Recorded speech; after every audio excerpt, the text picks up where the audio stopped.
दोस्तों आज हम वास्तु के बहुत ही महत्वपूर्ण टॉपिक के बारे में जो है बात करेंगे और ये है मर्म स्थान। मर्म स्थान हमारे शरीर में भी होते हैं और अगर इन्हें सिंपल भाषा में कहें तो ये बॉडी के वो सेंसिटिव पॉइंट होते हैं जहां यदि चोट लगे तो गंभीर रूप से परेशानी हो सकती है और यदि मर्म स्थान पर चोट लगे तो मृत्यु भी हो जाती है। आपने कई बार सुना होगा कि कोई बस गिरा और उसकी मृत्यु हो गई। ऐसा कैसे पॉसिबल है? ऐसा तभी पॉसिबल होता है जब आपके शरीर के अति मर्म स्थान पर चोट लगी या यूं कहें कि उसका भेदन हो गया होगा। ठीक इसी प्रकार से आपने एक्यूपंक्चर के बारे में भी सुना होगा कि एक ऐसी थेरेपी जिसमें बहुत बारीक बारीक पिंस का यूज करके बॉडी में इंसर्ट करके इलाज किया जाता है ताकि जहां भी एनर्जी ब्लॉक हो रही हो उसका फ्लो मेंटेन किया जा सके। बस ठीक वैसे ही वास्तु में भी मर्म स्थान होते हैं जो हमारे घर में पाए जाते हैं और ये अक्सर इंटरसेक्शन पॉइंट या जंक्शन पॉइंट पर बनते हैं। इन्हें सेंसिटिव पॉइंट भी कहा जाता है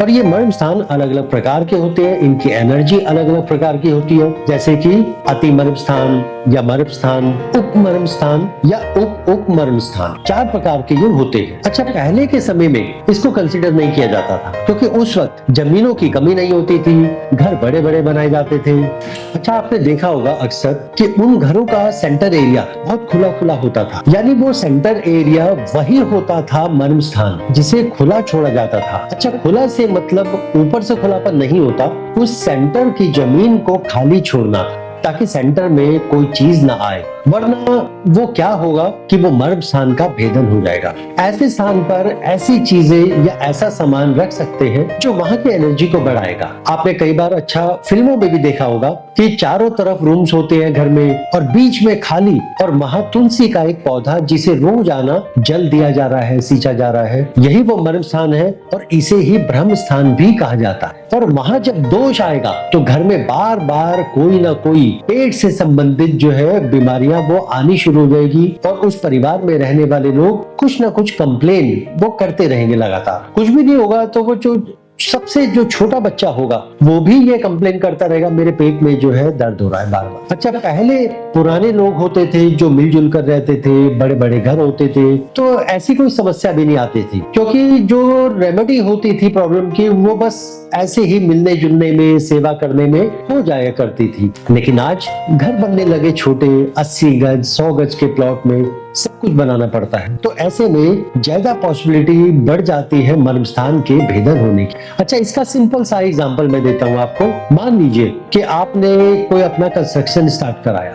अच्छा बना कंस्ट्रक्शन का काम चल रहा था, लेकिन अचानक किसी भी कारणवश आपकी साइट पर काम रुक गया या वहां कोई एक्सीडेंट हो गया, तो आप समझ लीजिए कि मर्म स्थान का भेदन हुआ है। और इसका सिंपल सा सॉल्यूशन भी है, बहुत ज्यादा उसमें टिपिकल कुछ है नहीं, कि जब आप जिस साइट पर काम स्टार्ट कराएं तो एक एक्स्ट्रा लेबर रख दे और उसकी ड्यूटी क्या होनी चाहिए कि बार बार ब्रह्म स्थान को साफ रखना। जैसे सेंटर में कभी ईंटें, कभी बजरी, कभी पत्थर या कभी कोई कूड़ा इकट्ठा कर दिया गया है तो वहां उसको इकट्ठा नहीं होने देना, उसकी बार बार सफाई करनी है। और ऐसे में अगर वो सफाई नहीं हो पा रही है तो वहां जो भी ठेकेदार है या जो भी मिस्त्री है उसको थोड़ा सा सचेत करके रखना कि भाई अगर ये ऐसे ही रहा, यहाँ पर ये सेंटर जो है खराब रहा, सफाई नहीं रही, तो ध्यान रखना तेरा या तो काम रुक जाएगा किसी भी कारण से या कोई ना कोई तेरा जो मिस्त्री होगा, कोई कारीगर होगा, उसको चोट लग सकती है, इसलिए थोड़ा सा सचेत होकर जो है काम करना है। चलिए, अच्छा आपको एक टिप भी मैं दे देता हूँ कि जब भी घर में कोई मर्म स्थान खराब होगा या उसका भेदन होगा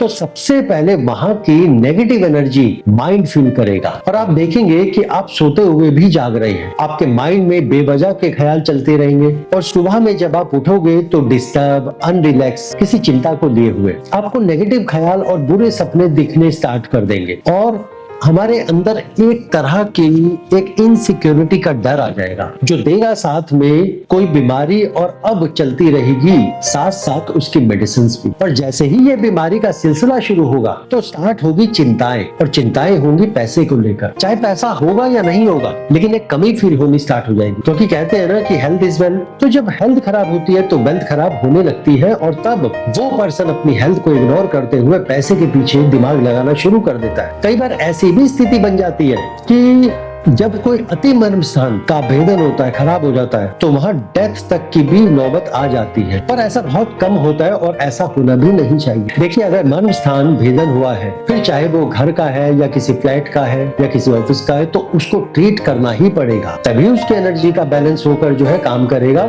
ये ठीक वैसे ही है जैसे मान लीजिए कोई दुल्हन होती है ना, आप उसका पूरा मेकअप कर दो, जितना भी अच्छा कर दो, लेकिन अगर वो अंदर से खुश नहीं है तो उसके चेहरे पर ग्लो नहीं आएगा। और अगर लोकेशन अच्छी है लेकिन आपके प्लॉट की एनर्जी खराब है, ब्लॉक्ड है, तो भी वो आपको अनकंफर्टेबल फीलिंग ही देगा। तो चलो मैं इसको एक डायग्राम के जरिए जो है समझाता हूँ, ठीक है, तो उससे आपको क्लैरिटी मिल जाएगी। मान लीजिए ये आपका जो है प्लॉट है, ठीक है, और इस प्लॉट में 4 हमारी ये डायरेक्शन है। ये आपका नॉर्थ हो गया, ये आपका साउथ हो गया, ये आपका ईस्ट हुआ और ये आपका वेस्ट हो गया, ठीक। ये जो कॉर्नर है ये आपका नॉर्थ ईस्ट है और ये आपका साउथ वेस्ट है।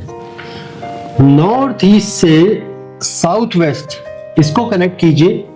ऐसे ही यहां पर नॉर्थ वेस्ट होगा और यहां पर आपका साउथ ईस्ट होगा। उसी प्रकार यहां से नॉर्थ वेस्ट से साउथ ईस्ट को जो है कनेक्ट कर दीजिए।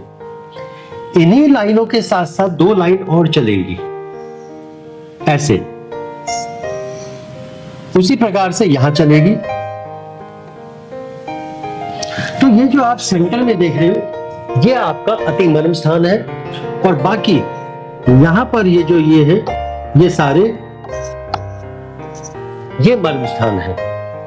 तो ये जितने भी हैं इंटरसेक्शन पॉइंट या जंक्शन पॉइंट, यही है वो मर्म स्थान जो हमें बचाने पड़ते हैं।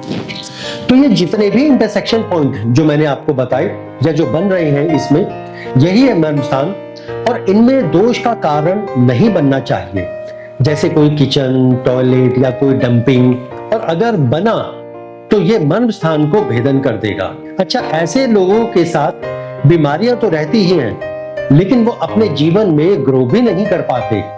तो इसलिए जब भी आप कोई भी घर खरीदे या बनाए तो उसमें 2 से 3 बातों का ध्यान जरूर रखें कि पहले उस मकान में जो 2 उपदिशाएं उनमें कभी भी दोष ना हो, एक नॉर्थ ईस्ट और एक आपका साउथ वेस्ट। ना ही वहां कोई टॉयलेट हो, ना ही वहां पे कोई किचन हो। दूसरी बात, जो घर का जो लॉबी एरिया होता है यानी कि सेंटर एरिया, वो खाली रहना चाहिए क्योंकि वहां हमारा ब्रह्म स्थान है। और तीसरी बात कि घर हमेशा इस प्रकार से होना चाहिए कि उसमें नेचुरल एयर और लाइट ये आने की सुविधा होनी चाहिए। अगर इतना हो जाएगा तो उस घर की एनर्जी का फ्लो बना रहेगा।